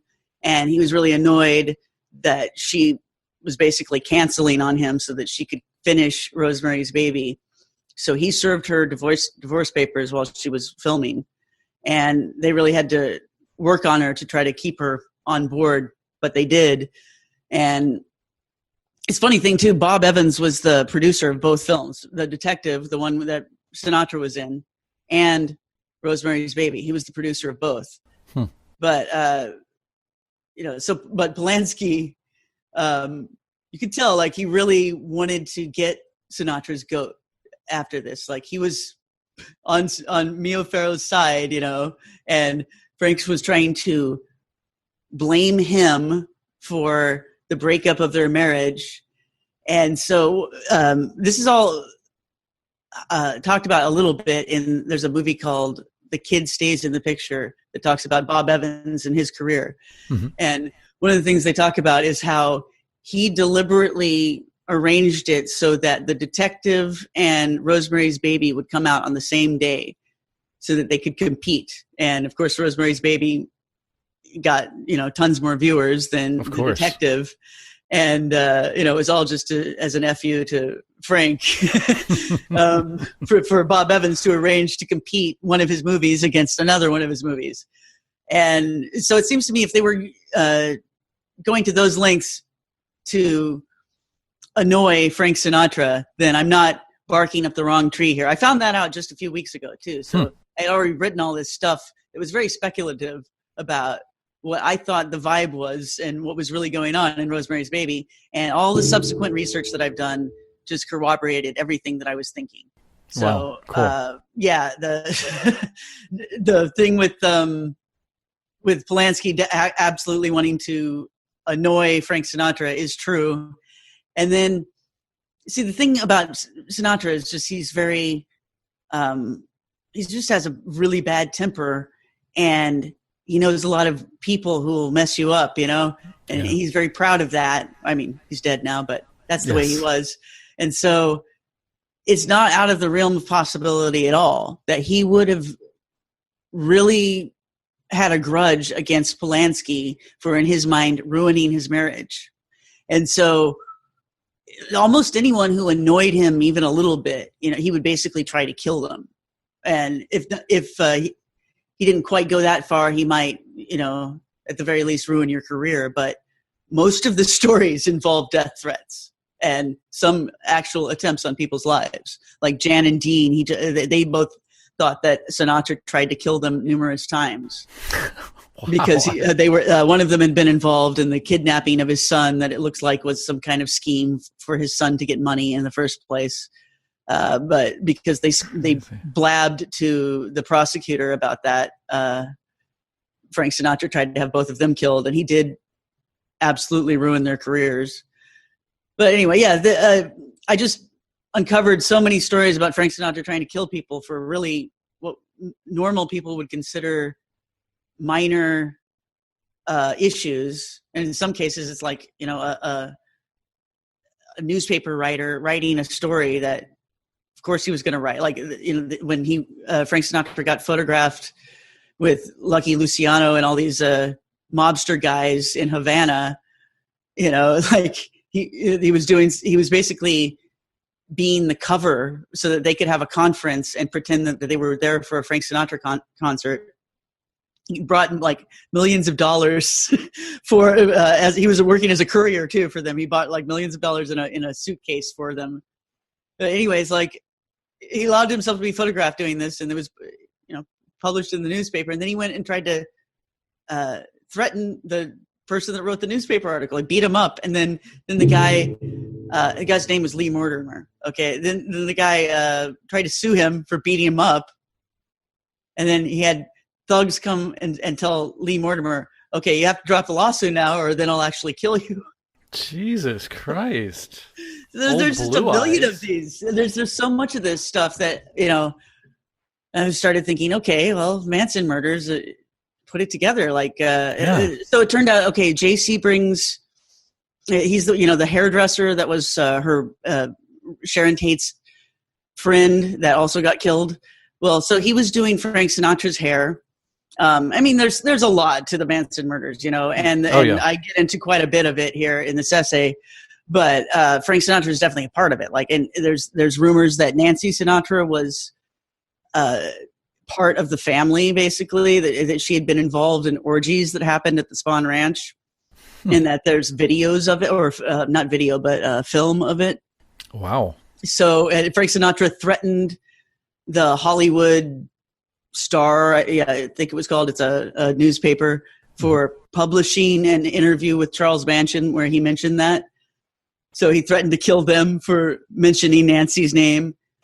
And then one of the main witnesses against the Manson family was this girl named Virginia Graham, who had been a prostitute. She had been in the same jail cell as Susan Atkins. And she came to the prosecutor with the story of Susan Atkins having confessed everything and all the juicy details about the murders, and including that there was other people on the list that they were planning on killing next, including Frank Sinatra and several other, famous people. And so I immediately thought, well, that's a weird detail, and since I'm already suspecting Sinatra, I'm just going to put that in the slot with the evidence of to be looked at later. And then it comes out she wrote a book about her connection to this case, and you can find this on Amazon. And I haven't even read the book yet, but I know a little bit about what it says on the blurb, on the cover, and it says that she was what do you call it? Frank Sinatra was one of her clients before she ended up in that jail cell. All right. So wow. Isn't that a weird coincidence? And there had been several other coincidences already that were mentioned by Vincent Bugliosi in his book about the Manson murders. But the book was called Helter Skelter. Yes. But he didn't mention this. He didn't mention that. I don't think he did. I don't remember seeing it there, that Virginia had actually had sex with Frank Sinatra. But she mentions it in her own book. But the other things he did mention were that she had been to that house before. She had been driving along looking for some place to move, and she and her friend looked at that house, the Tate house, because it was up for rent at the time, and then they decided not to rent there. So, well, that's weird. I mean, what are the odds of that? And then there's another thing. Yeah, she had also she had known J.C. Sebring as well. So anyway, I think it's highly suspect, and when you consider everything else I've mentioned, and there's other things I mentioned too in the essay, it seems like Virginia might have just been sent in there to spread this message that Frank Sinatra was one of the proposed victims, and therefore take a little bit of potential suspicion off of him, because they were already looking for a mafia angle, and they were already finding one with Mr. LaBianca. It seemed like he was involved with the mafia, and then you really don't have to look very far at all to find that with Charles Manson himself. And he had been apprenticed, it said, to this one fellow. I'm having a hard time remembering his name, but I think it was Frank Costello. So it's one of these famous mobsters, and this guy had just been interviewed before Congress because of his involvement with the mafia, and then he went to jail, ended up in the same jail with very young Charles Manson. Because Manson was in and out of jail throughout his whole life. Sure. So when he was young and in jail, he hung out with this mobster guy and learned things from him about how to be a criminal. And so I figured, well, he must have just been working for him, or people connected to him from that point, like that was his introduction to the mafia. So and then I thought that, and then I looked, and turns out there's tons of evidence of that Frank Sinatra, Manson was totally involved with the mafia, and then also with other criminal organizations that participate in killing people for money, and doing ritual murders as well. So, and a lot of times the group I'm talking about, the process, they've been accused of doing murders with a ritual element to them to cover up for the pragmatic reasons why the murder is being done. So in other words, there are mafia hits that are disguised as, lone nut killers and satanic ritual crimes and things like that. But that's not the main reason why people are killed always. But anyway, so that milieu is connected to Manson, and also I've found a zillion ways to connect it to Frank Sinatra too. So I don't see any reason why he couldn't have been the person to pay Manson to kill Sharon Tate in order to get back at Roman Polanski for ruining his marriage. Jesus. And I think there's a little bit more to it than just that she was late, running late making the movie, and didn't come join him to do the detective soon enough, because the main scene with her getting raped by the demon, I think that had just been filmed when he gave her the divorce papers. So I think he had heard about, the details of that scene, which I know, took a long time to film, and they did many, many cuts, and, many different, many hours of some guy on top of his wife in a bed. Basically. I don't think that he got over it, I think he did personally, and he generally overreacted when he took things personally, Yeah, no shit. Wow. Woo. I love to see the bloopers from that scene. Oh man, yeah. I'm just kidding. I'm being silly. Yeah, it's interesting how you draw all that together so that the symbol of the mouse sort of comes to represent all kinds of crazy stuff, like mind control, non-consensual, intoxication, exploitation of the body. Like, that's, you can almost use mouse as a verb. And like one of the questions that I have is, do you think that the masses are being moused? Well, yes. It started off with me just noticing this symbolism, and felt like I was stretching at the beginning to put it all together. But at the end, I don't feel like I am. And, the mouse trap baited with cheese is kind of a symbol anyway for, for being hoodwinked into doing something stupid. Mm-hmm. And then you have the symbolism of the rat as, very connected symbol, just, a duplicitous person or a criminal. Mm-hmm. And that's why the Rat Pack called themselves that, Mm-hmm. I mean, there's lots of stories about how they got that name, but I mean, it's because they're a bunch of mafia thugs. And in mafia language, a rat is someone who actually, gives information to the authorities. So, mm-hmm. It's funny. It was almost like they were flirting with the symbol of not only are they,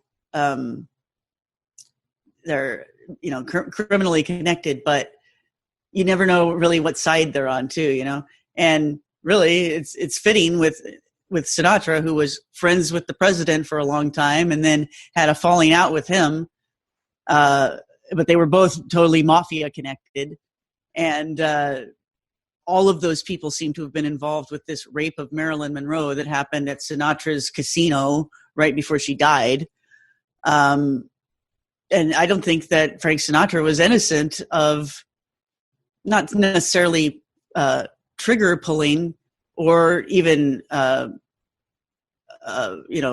conspiracy, but knowledge of the conspiracy against the president. If he didn't know about it exactly beforehand, he knew about it afterwards. I have no doubt that he was personal friends with those. I know that he was personal friends with those people that were involved, like Frank Costello, who's all Manson also knew. And so he, even if he didn't know the day before that it was going to happen, within probably an hour of it happening, someone called him and would have told him enough for him to know, exactly what went on. So there's a story that that Frank Sinatra stayed in his room for a day or two after the president was killed, and that he was, going through some emotions or something about it. But I think he was just scared, and wondering if anyone was going to question him about it. Yeah. Not like, did you do it? But just, what do you know about it? I mean, these are your friends. Exactly. That's nuts. Absolutely crazy. Well, you also, going back to the symbolism of the mouse, particularly the Disney three circles. Mm-hmm. What else, during your research, what other things did you come across that those three circles symbolize? Well, I did connect it to St. Nicholas, because mm-hmm. St. Nicholas is represented by three circles. And there's a couple of stories that's connected to, having to do with him using 3 bags of gold to donating that money to a family to keep 3 girls from having to sell themselves into prostitution. And then there's another story about him resurrecting some boys that were killed by an evil butcher and pickled into 3 barrels. And so that is connected to the 3 circles as well. Wow. And that the evil butcher that killed the boys is the character that eventually became known as Père Fouettard, and also a similar character known as Krampus. So these are like the dark shadow evil versions of Santa Claus that are known in Europe and often are portrayed in festivals. And Krampus kind of looks like a satyr. He looks kind of, a little bit like Baphomet, actually. He has goat horns often. And both Père Fouettard and Krampus are known to kidnap and consume children. And at least in the case of Krampus, also it's implied that rape sometimes occurs. So there's some very dark associations with Saint Nicholas and what seems to be essentially an alter ego of his, this dark figure of Père Fouettard. So, I connected it for a number of reasons, not only the 3 circles, but also the fact that Saint Nicholas's name is pronounced very similar to Mickey in a number of different countries in Europe, because instead of using an N, they'll use an M, and there's words like Mike and Mikolas, and it definitely sounds very similar. And then what are some of the other things? There's then there's the fact, okay, Père Fouettard, the way that he is depicted in festivals in Europe, usually it's a white man in blackface. And interestingly, Mickey Mouse was designed by Walt Disney after actors in blackface. So that's the way he's supposed to look. And there's a lot of connections there. Well, I didn't get into the whole thing with the Threepenny Opera really, but that's the other connection there. And then with that production, which was a stage play that came out in Germany in the 1928, I believe. So that was the same year that Mickey Mouse was purportedly invented by Walt Disney. The posters for that play have 3 coins on them because it's called the Threepenny Opera, and that's the play about a character called Macheath Messer, who's Mac the Knife, who's a bad guy who goes around raping and killing people, and he's the leader of a criminal gang. But at the end of the play, he ends up taking over a bank, and it's implied that, well, it's not just implied, he basically is part of the establishment at that point. Like, he's a thug that's being pursued by the police for most of the film, or the play. It was turned into a film a few years later, but at the end, he's part of the establishment and he's running the bank. So there's obviously a joke in there about the banksters being just as bad as the criminal gangs. Yeah. But it's really, I think this is the origin of Mickey Mouse, because I think it's highly likely that Walt Disney saw this play and heard about it and thought that especially if he heard the song where the person singing Mackie Messer's name sounds very close to Mickey Mouse, and the story of how he named Mickey Mouse, there's several different versions of it, and none of them really explain it. So it seems like there's, he's kind of trying to hide something about the origin of Mickey. And I think it's just because the character here is a very dark character. And so he didn't really want to talk about the fact that Mickey Mouse is inspired by a criminal and a rapist and murderer. Sure. But that's what I think it probably was. And I also think that Walt Disney probably had just a fascination with this character, because the way that he combed his hair and the way he did his mustache, the way he dressed and the way he walked was very similar to the way that Macheath Messer is portrayed in the film version that came out just a couple years after the stage play.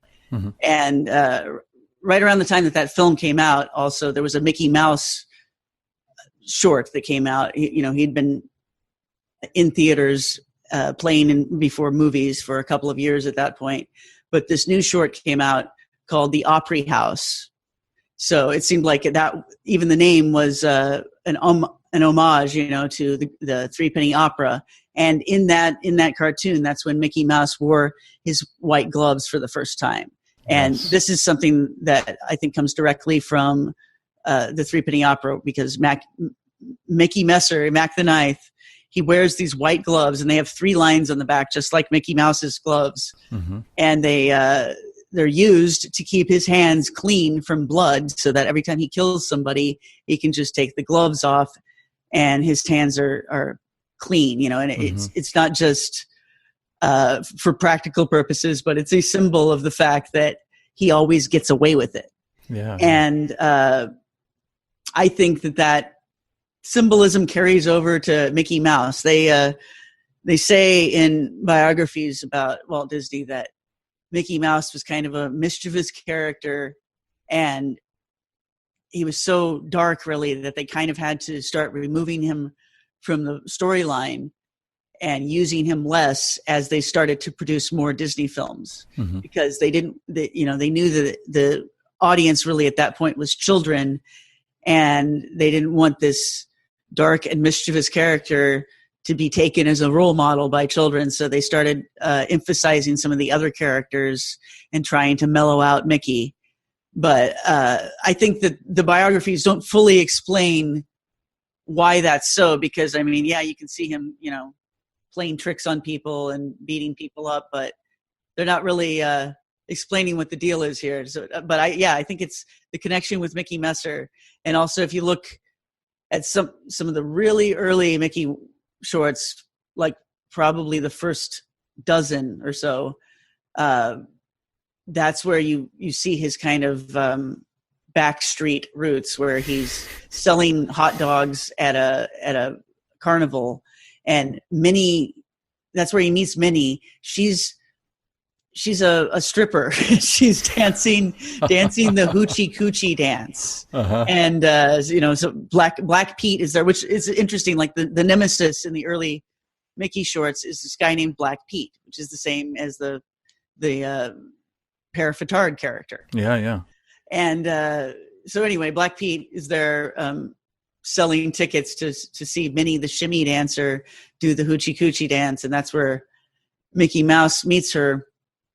And I think that's an interesting detail too, because it seems to harken back to, like, again, these old stage shows from like the 20s and 30s, and I think Cab Calloway had a song about Minnie the Moocher. Yeah. And that she was a hoochie coocher. Yes. So I figure that that's where Minnie's character comes from, really. Yeah, that makes total sense. I wanted to bring up that.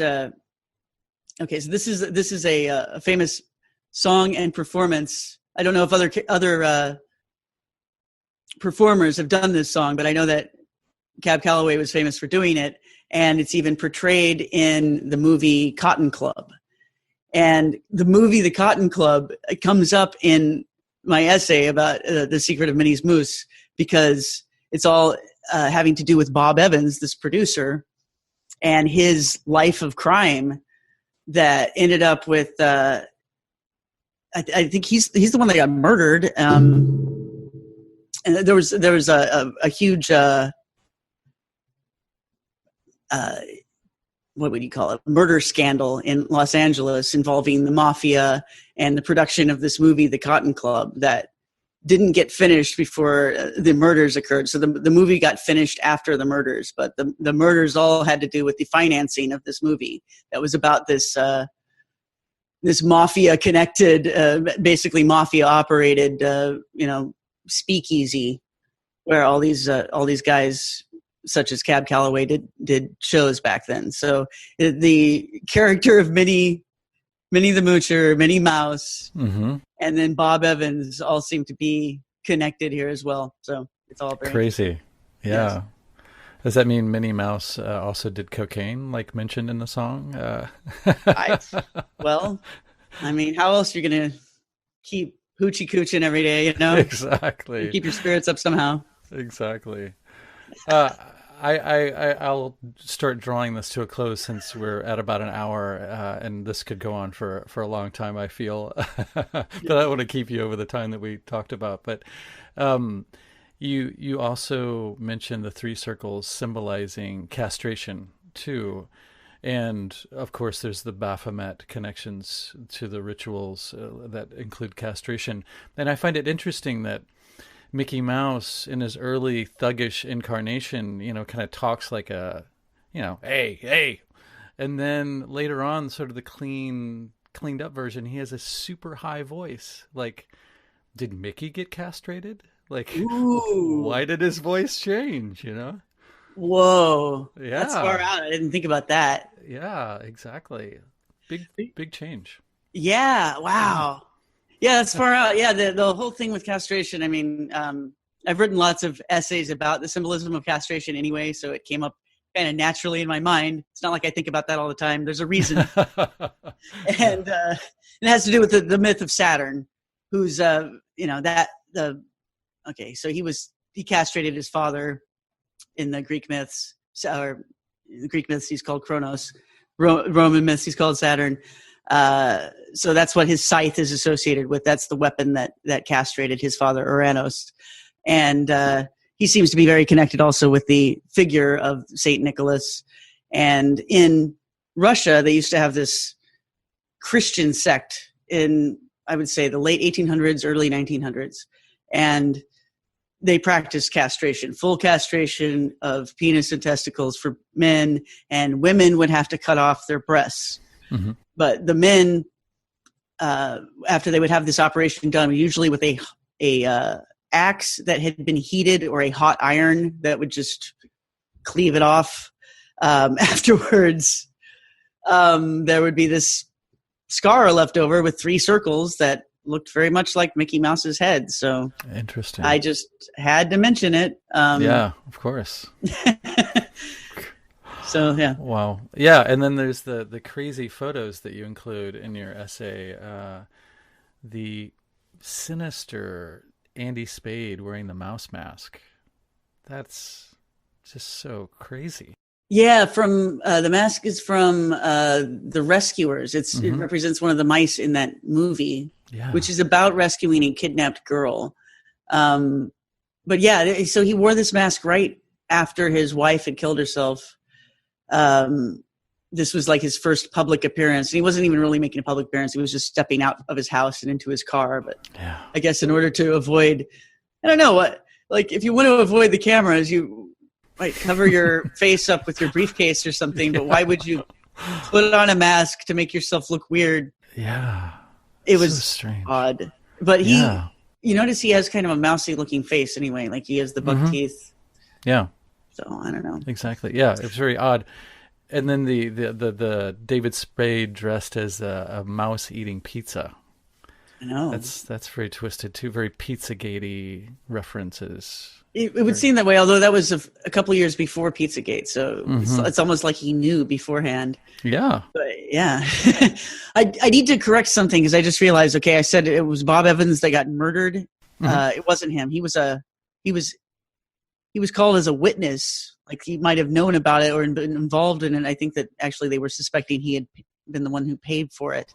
But the person who got murdered was a guy named Roy Radin, who's another movie producer. But anyway, so I don't need to get into all of it, but it does seem to be all connected to the same criminal underworld that I describe in this essay. And even some of the characters involved, like this, okay, there's a contract killer named William Mensner who was sentenced for murdering Radin. This guy is mentioned by other witnesses to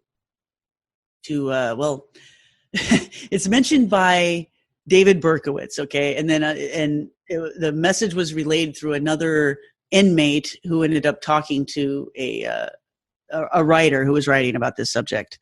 And so Berkowitz had a lot of information about the Process Church and their connections to mafia and other criminal underworld organizations.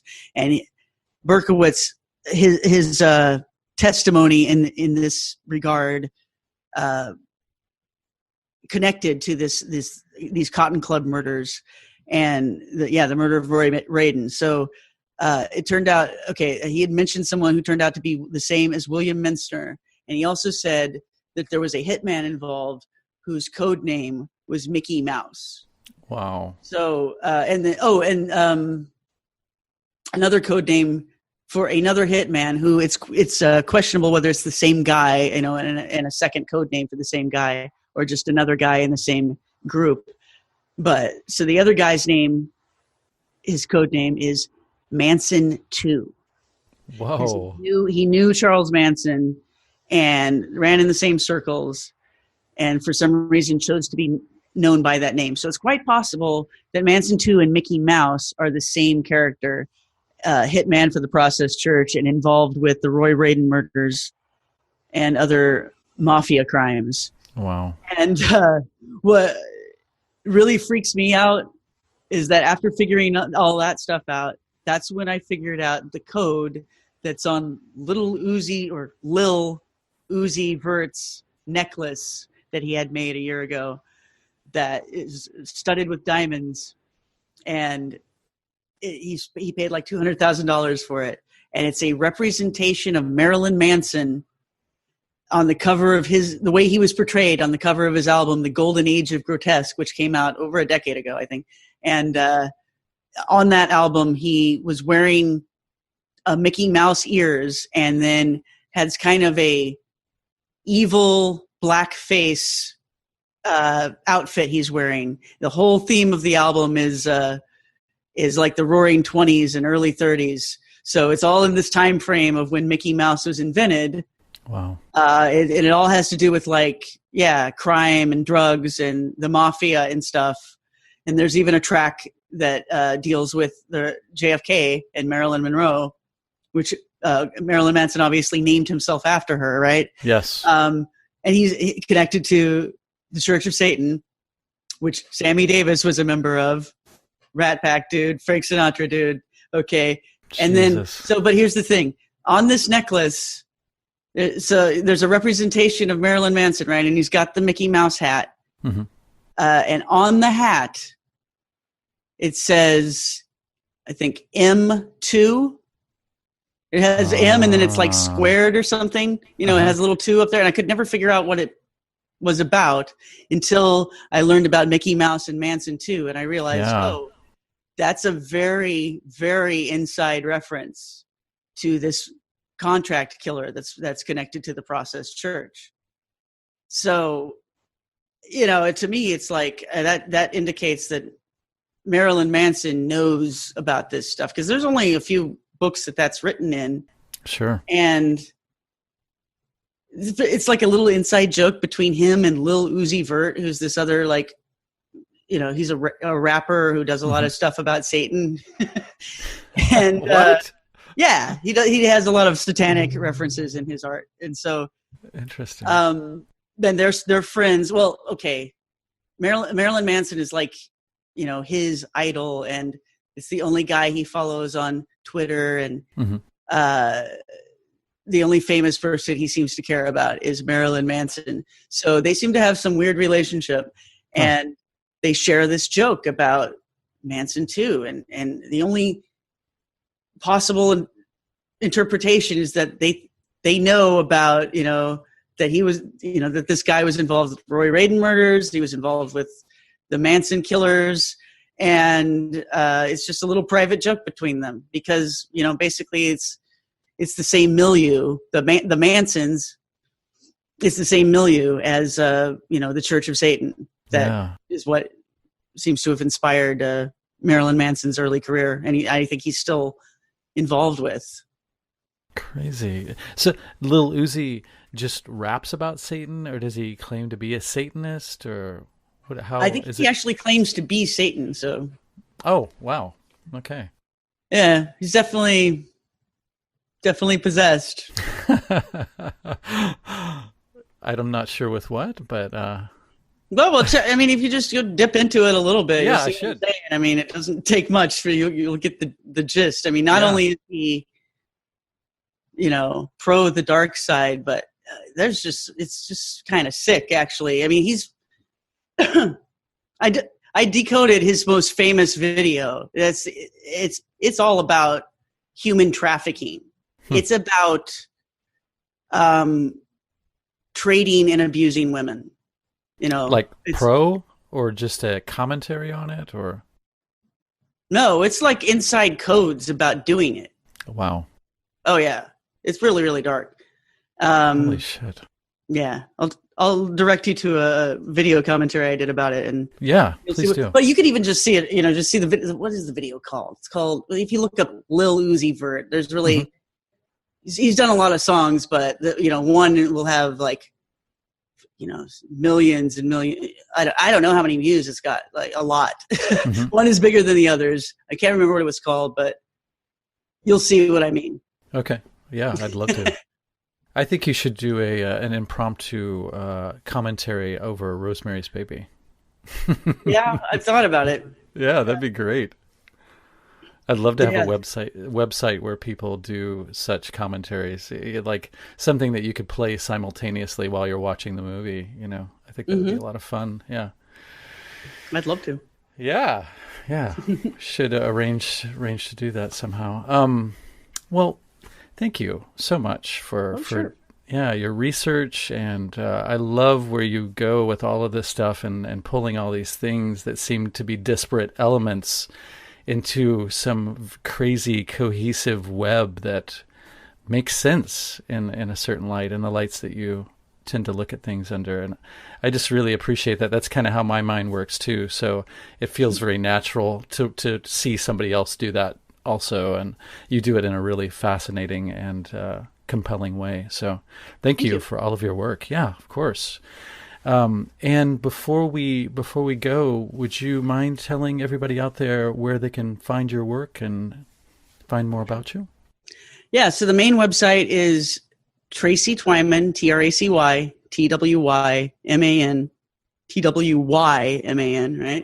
right? .com. And then if you want to just get to the meat of things right away, instead of there's an intro page when you just go tracytwyman.com. Mm-hmm. You go /plus ultra and you'll get to the blog that has everything. If you want to see absolutely everything, which I highly recommend, you join, and for $10 a month, you'll get whatever new premium stuff we put up there. There's a lot of videos. There's some audio only stuff. And then there's some essays that I don't have for the general public. Mostly, I'm talking about the really long, meaty things. Mm-hmm. I'll put up there for the members, like The Secret of Minnie's Moose is there in essay form. And then I've got, I've got an hour of video documentary about Minnie's Moose up there now, and there'll be another hour of stuff very soon, starting to get into the Frank Sinatra stuff. Cool. So it's an ongoing project, yes. Is it like a more extended version of what you sent me links to? Yeah. Cool. And and then of course you can also find some books of mine on Amazon. The ones that are in print that I'm actually getting royalties from right now are Genuflect, which is a fiction book, my only fiction book, and then also Baphomet, the Temple Mystery Unveiled. And then the other ones are out of print at the moment, and we're considering our options as far as what to do with those books in the future. But you can find them; they're rather expensive right now, and I'm not the one selling them. I promise. I don't even have one copy right now. Yeah, I understand. Well, cool. Well, thank you so much, and hopefully sometime in the future we can do this again. I really enjoyed it. Sure. Yeah, it would be great. Thank you very much for having me. Wow, that was a very fun conversation to have. I hope that I get a chance to talk to Tracy again, because I'm just astounded at all of the stuff that she uncovers. The